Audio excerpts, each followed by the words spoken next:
We placed Mr. Griffin in the infectious disease ward, where we bound him to his bed. During transport to the hospital, he ripped the skin from his forearm. I could literally see bone. It surprised me how little he bled. Once we arrived at the hospital, I prescribed a series of powerful antihistamines and steroids. Unfortunately, it did very little to help Mr. Griffin's situation. Sheriff Lane wanted to question the patient, so we used the telephones as a makeshift intercom. I took notes of the conversation.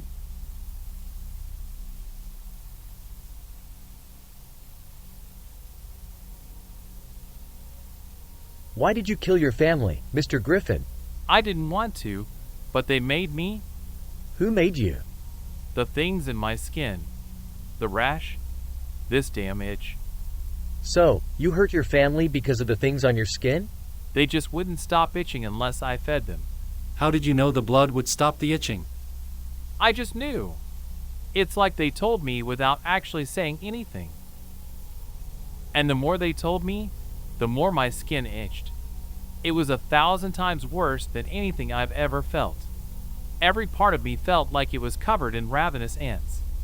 And it's not just my skin, it's my insides too. My brain, my heart, even the inside of my stomach felt like it was itchy. And to be honest, I don't remember hurting them. I didn't have a moment of clarity until I sat in that damn tub.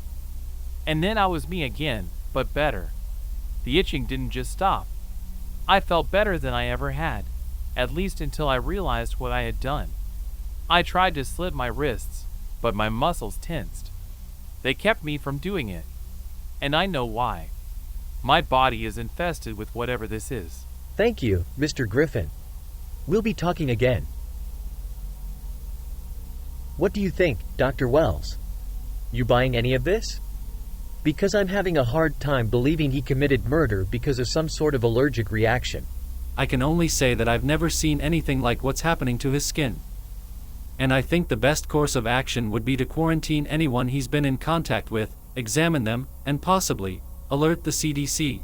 How fast can you test him and let me know if there's any truth to what he's saying? I can expedite the tests, but please, find those people. Agreed. Unfortunately, we were too late. By the next morning, several new patients with symptoms similar to Mr. Griffin's were admitted. 3 others were reported to the police for murdering and butchering their victims in the same fashion as Mr. Griffin.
This illness is obviously contagious.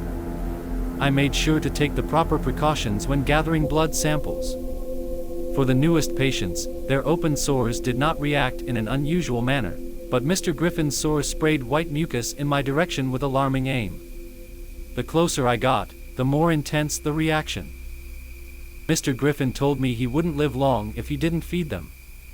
I think the patient is delusional from the lack of fluids and nutrition, but it is possible the reaction is impairing his thinking.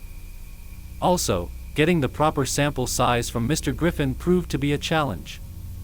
His body seemed to struggle to produce enough fluids for a proper sample.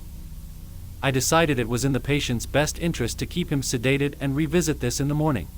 My hope is the reaction subsides, but I fear things may unfortunately be worse.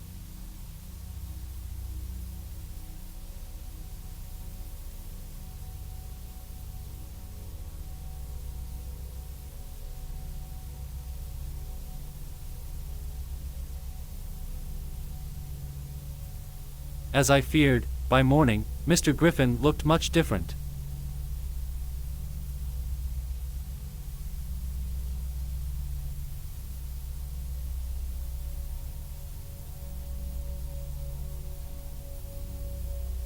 Overnight, Mr. Griffin's entire body had swollen. He died at 10:14 a.m. When the hospital staff approached to resuscitate, he exploded, possibly further spreading the infection.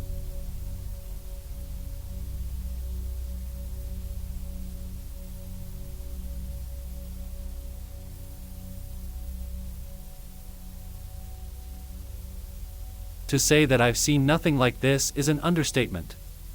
Hell, I don't think anyone has.